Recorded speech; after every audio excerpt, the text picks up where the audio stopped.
Баршаңызға сәлем достар, сіздермен Анаргүл, менің каналыма қош келдіңіздер. Бүгін сіздермен өте керемет болып шығатын қатпарлы самсаның рецептісімен бөлісемін. Ол үшін әрине видеоны соңына дейін қарап, лайк басып, комментарий жазып, менің каналыма тіркеліп қойды. Ұмытпаңыздар, мен шығатын келесі керемет рецепттерді жіберіп алмас үшін. Ең алдымен самсаның қамырын дайындап аламыз. Бізге керегі ұн, су, тұз керек болады.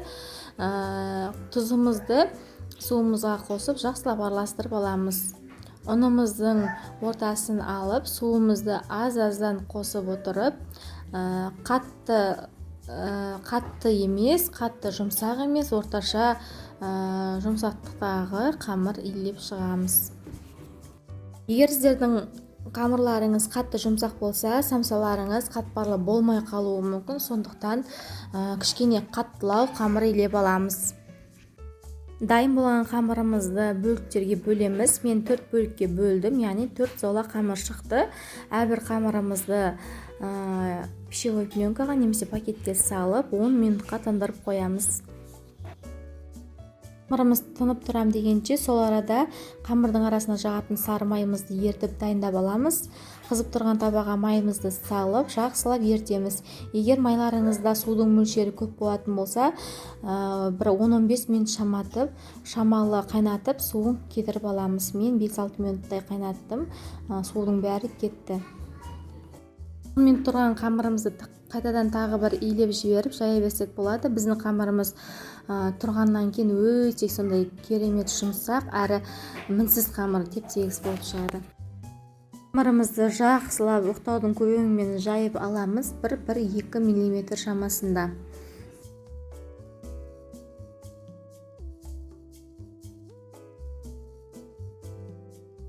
Жайып болған соң, жаңағы ертілген сары майымызды арасына құйып, барлық жеріне бір тегіс етіп жағып шығамыз. Барлық жеріне бірдей жағылғаннан соң, екінші қамырымызды үстінен төсеп, тағы да жаңағы ертілген майымызды құйып, бірдей етіп жағып шығамыз барлық жеріне.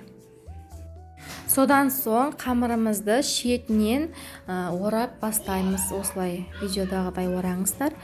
Міндетті түрде кішкене қысыңқырап, ауасын шығарып ораймыз. Орап болғаннан соң қамырымызды бір-біріне қарама-қарсы бағытта тағы да ораймыз. Осылай видеодағыдай. Осылай орап болғаннан соң пышақтың көмегімен қамырымызды теңдей бөліктерге бөліп шығамыз. Мінекей бізде өте керемет, қатпары көп керемет қамыр шығады. Осы бөлінген қамырымызды алақанның көмегімен бір-бірден басып шығамыз. Қамырымыздың қатпары жабылып қалмауына мән беріңіздер. Слойлары осылай дара-дара болып көрініп тұруы тиіс. Алақанмен бір-бір басып шықсаңыздар болды.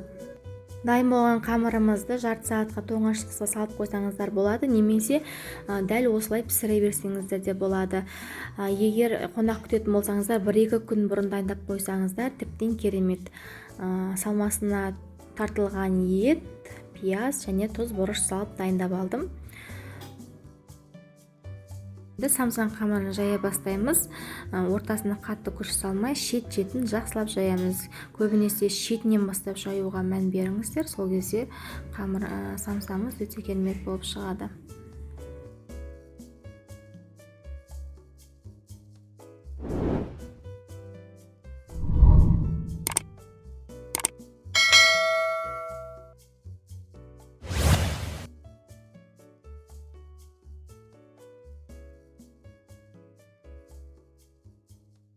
Барлық қамырды жайып алғаннан соң салмасын салып түйіп бастаймыз.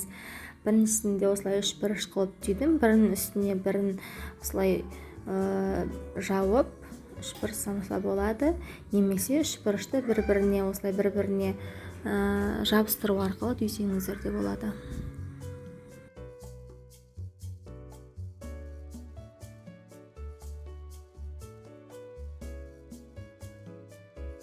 Енді кезекте самсамызды өріп көреміз. Бір қамырымызды бір шетінен бастап, бірінің үстіне бірін кезекпен кезек қою арқылы осылай шаш өргендей етіп өріп шығамыз. Дәл видеодағыдай істесеңіздер, барлығы оп-оңай. Соңынан үстіп ортасына кіргізіп бір түйіп қойсаңыздар әдемі болады.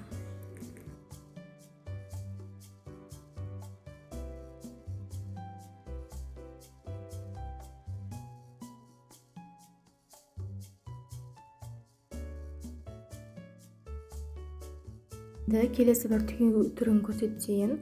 Алдымен осылай самсамызды пирожки сияқты бір-біріне жабыстырып, сосын шетінен бастап осылай бортиктер шығаратын боламыз. Шетінен ортасына қарай осылай қайырамыз, ішке қарай. Өте әдемі болып шығады. Осылай да жасап көрсеңіздер болады.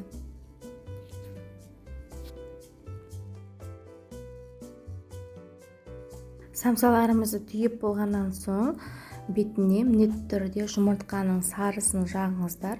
Жұмыртқаның тек сарысын жақсаңыздар, қатпарлары өте әдемі көрінетін болады. Егер жұмыртқаның ағымен сарысын араластырсаңыздар, қатпарлы болмай қалуы мүмкін. Сондықтан тек қана сарысын жағуға тырысыңыздар. Бетіне күнжутпен немесе макпен әсемдесеңіздер болады.